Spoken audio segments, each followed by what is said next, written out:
नमस्कार, जय जय श्री राधे। दोस्तों, कैसे हैं आप सब? उम्मीद करता हूं कि आप सभी सुखी होंगे, संपन्न होंगे, आनंदपूर्वक होंगे।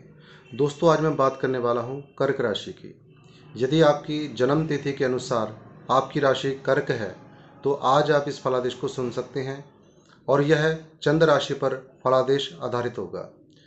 और आज इस फलादेश में मैं मंगल देव की बात करूंगा, क्योंकि 21 जनवरी 2025 के दिन मंगल देव कर्क राशि से निकल करके, जो कि इनकी नीच राशि है, यहाँ से निकल करके यह मिथुन राशि में प्रवेश कर चुके हैं। और मिथुन राशि में प्रवेश करने के बाद कर्क राशि वालों के जीवन पर इनके गोचर का क्या प्रभाव होगा, इन्हीं सभी बातों की चर्चा करूंगा।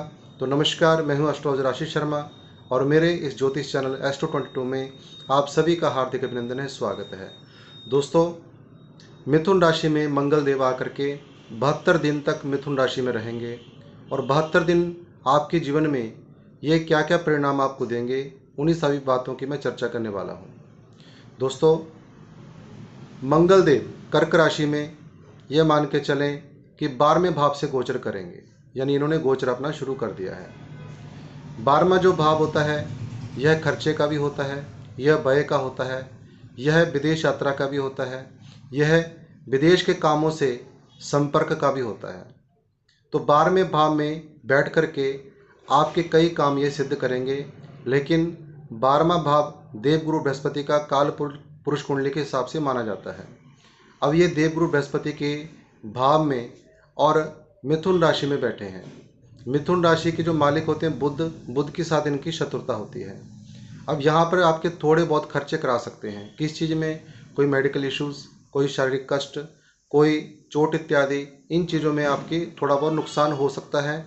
यदि आपका कोई कोर्ट का केस चल रहा है या कोर्ट से संबंधित कोई भी समस्या आपके जीवन में चल रही है, तो वहाँ पर आपको थोड़ी समस्या आ सकती है, वहाँ पर आपका खर्चा इत्यादि हो सकता है। लेकिन यहाँ से बैठ कर के मंगल की 3 दृष्टियाँ भी हैं। सबसे पहली दृष्टि होगी चौथी दृष्टि, जो कि जन्म कुंडली के तीसरे भाव में, यानी काल पुरुष कुंडली के हिसाब से देखा जाए तो भी, और यदि आपकी कर्क कुंडली के हिसाब से देखा जाए तो 12वें भाव से जब चतुर्थ दृष्टि पड़ेगी मंगल देव की, तो वह तृतीय भाव में पड़ेगी।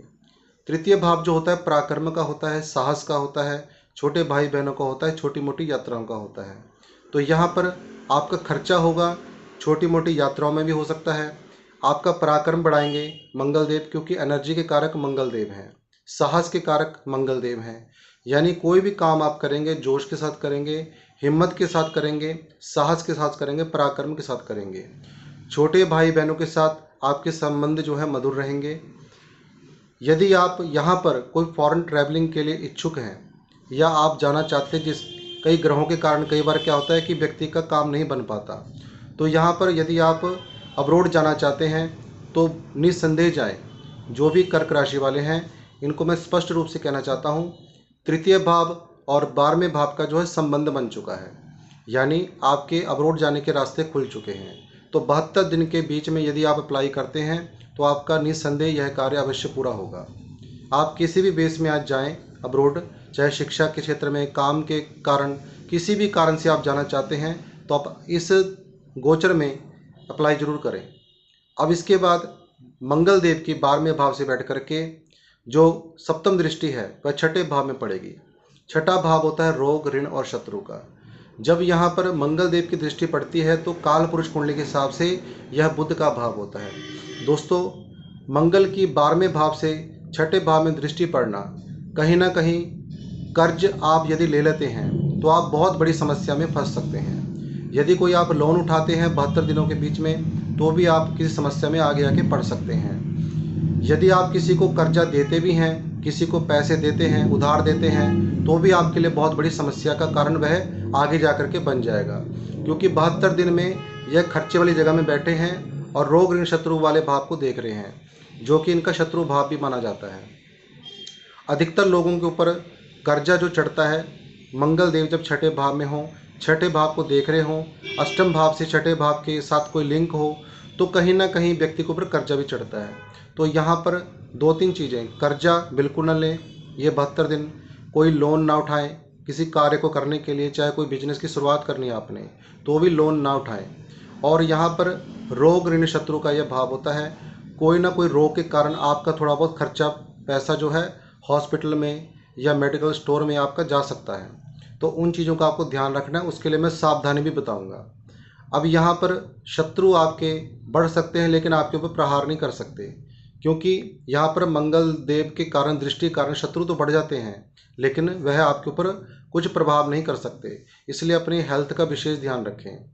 अब जो मैंने चीज़ें बताई हैं कि आपकी हेल्थ की प्रॉब्लम क्रिएट होगी, उसके लिए आप शक्कर होती है लाल रंग की, उसको प्रतिदिन जब तक मंगल का यह गोचर है 72 दिन आप लगातार कर सकते हो, लगातार करें या फिर हर मंगलवार के दिन करें। आपको 125 ग्राम शक्कर लेनी है, अपने हाथ से चींटियों की, जहाँ पर चींटियाँ होती हैं वहाँ पर डाल देना है उसको। इससे आप सुरक्षित रहेंगे, आपके जीवन में कोई कष्ट नहीं आएगा। जहाँ पर आपके 1000 रुपये लगने हैं वहाँ पर 10 रुपये से काम बन जाएगा। खर्चा जरूर होगा लेकिन कम में आपका काम बन जाएगा। अब इनकी अंतिम दृष्टि पड़ती है सप्तम भाव में। सप्तम भाव होता है दाम्पत्य जीवन का, व्यापार का और प्रेम का। तो यहाँ पर जब मंगल की दृष्टि पड़ेगी, यह काल पुरुष कुंडली के हिसाब से शुक्र देव का भाव माना जाता है। मंगल होते हैं अग्नि, शुक्र होते हैं हवा, वायु। अब यहाँ पर यदि ये मान के चलें कि आप किसी प्रेम में हैं तो यहाँ पर आपको आपका पार्टनर अवश्य मिलेगा, यानी जो लव लाइफ होती है।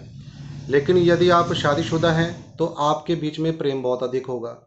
तो मंगल और शुक्र का एक अग्नि पैदा होती है जब दो मंगल की दृष्टि सप्तम भाव में पड़ेगी। सप्तम भाव पक्का भाव होता है शुक्र देव का, और शुक्र देव लग्जरी के कारक भी होते हैं। यहाँ पर आपके व्यापार के कारण, आपका कोई बाहर का व्यापार है, इंपोर्ट एक्सपोर्ट का काम है, तो उसमें आपको लाभ होगा। व्यापार में आपकी वृद्धि करेंगे, व्यापार में आपको मुनाफा भी होगा।